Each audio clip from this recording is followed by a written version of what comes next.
Ketinggalan. Ya Abah. Kalem, kalem, kalem, kalem, kalem. Halo guys, balik lagi dalam channel gua. Guys, hari ini gua akan menceritakan tentang kasus pembunuhan yang sangat mengerikan terjadi di Cianjur.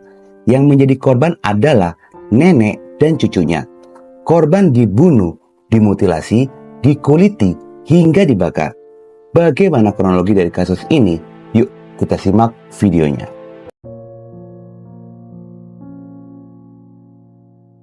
Kisah dan kasus ini berawal dari suatu daerah bernama Kampung Cikadongdong, Desa Cibanteng, Kecamatan Sukaresmi, Kabupaten Cianjur.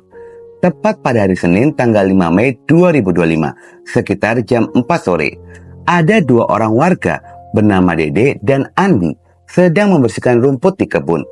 Di tengah-tengah pekerjaannya mereka itu tiba-tiba terhenti ketika melihat sesuatu yang tergeletak di atas tanah kebun tersebut.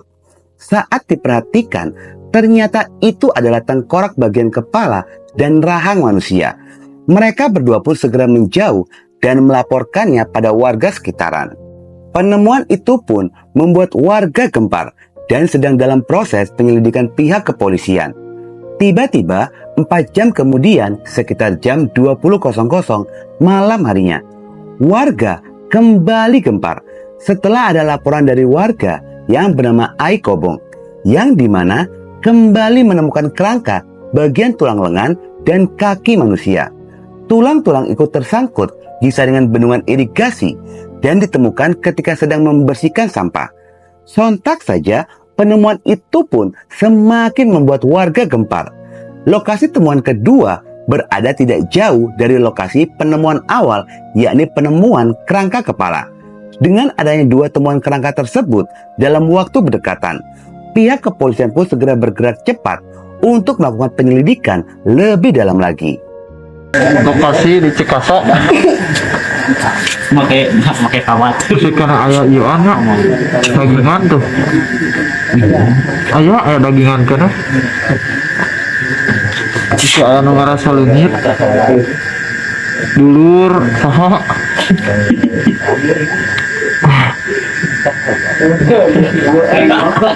Pihak kepolisian mulai meminta keterangan pada beberapa orang saksi dari warga sekitaran.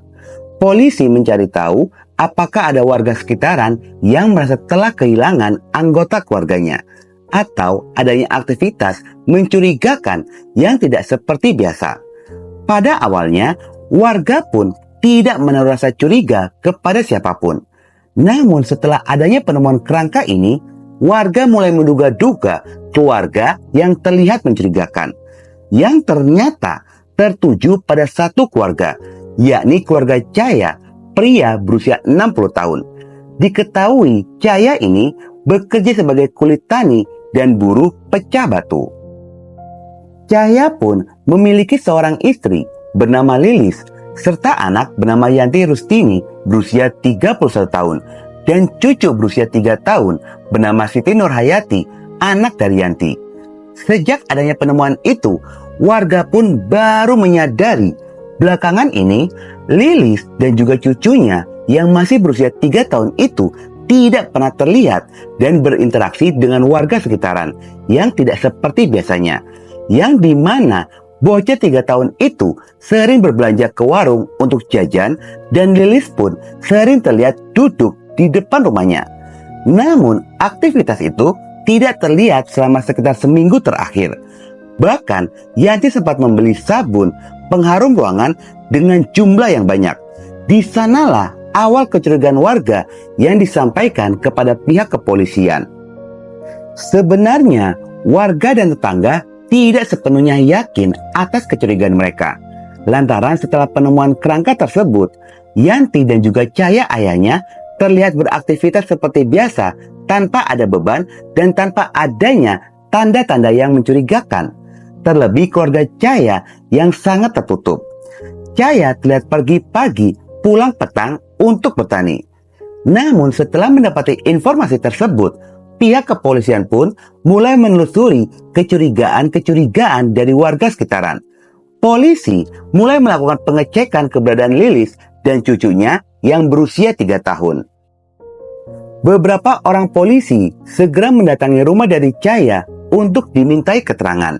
Dan setibanya polisi di rumah Chaya, pihak kepolisian pun hanya menemukan Chaya dan juga Yanti saja. Sementara Lilis dan juga cucunya tidak berada di rumah.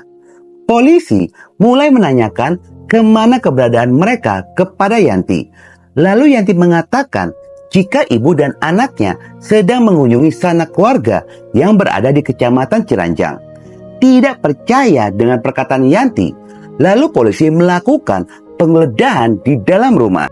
Ketika penggeledahan rumah itu dilakukan, pihak kepolisian mencium aroma tidak sedap dari dalam rumah dan terlihat banyak lalat di sana. Di saat polisi melakukan penggeledahan isi rumah, benar saja polisi menemukan sisa-sisa potongan tubuh manusia yang ditemukan dengan kondisi terendam di dalam air dan sebagian tubuhnya sudah dikuliti.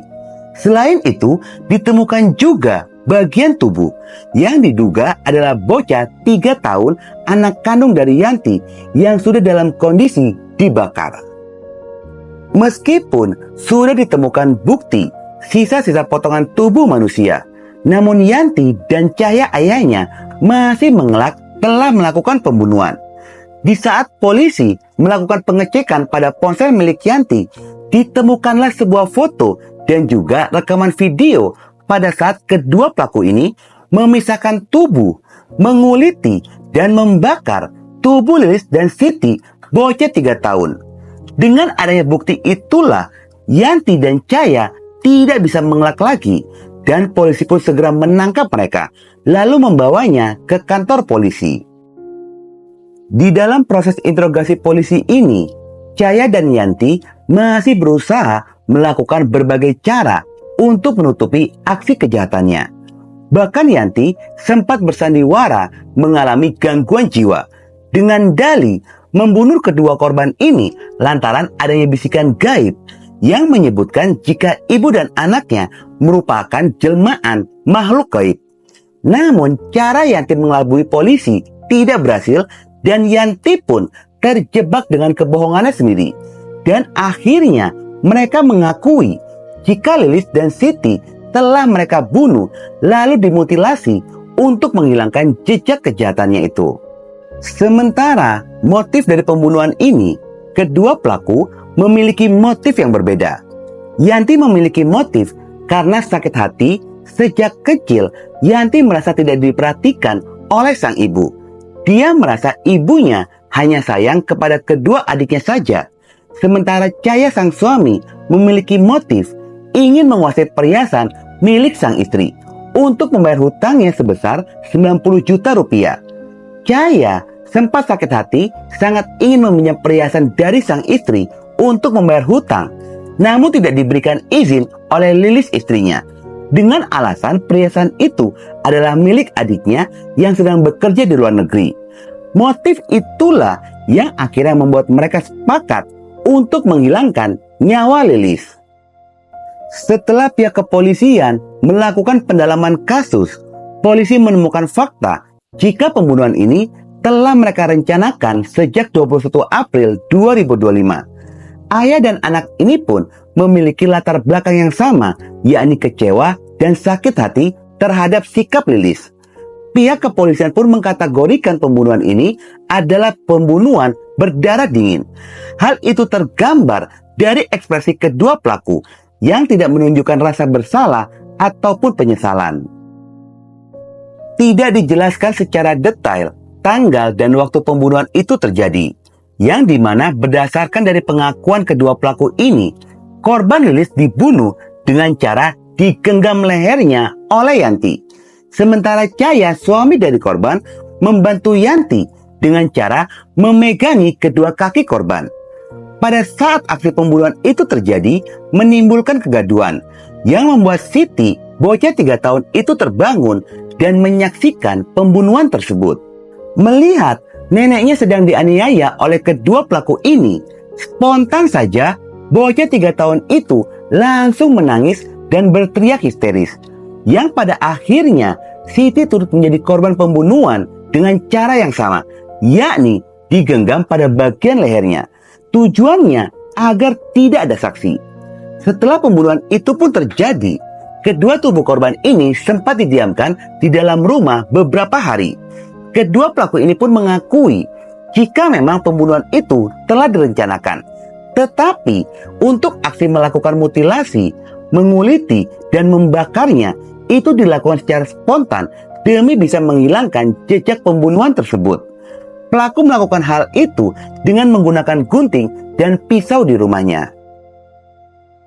Pelaku pembunuhan Yanti mengaku sengaja memfoto dan merekam video pada saat memisahkan, menguliti, dan membakar tubuh kedua korban yang diakuinya untuk kenang-kenangan lantaran dendamnya sudah terlampiaskan. Yanti mengaku sudah lama menyimpan dendam kepada ibunya sejak kecil karena Yanti merasa ibunya lebih menyayangi kedua adiknya. Bahkan Yanti pun merasa puas kedua adiknya tidak lagi merasakan kasih sayang dari sang ibu. Ya, kantor itu buat apa gitu?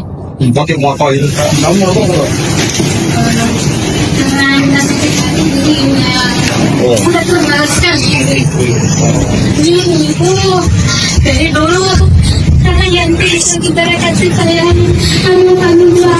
Setelah memutilasi, menguliti, dan membakar tubuh ibunya, Yanti sengaja membuang kedua potongan tubuh tersebut yakni pada kebun dan sungai dengan tujuan agar identitas korban ini tidak diketahui.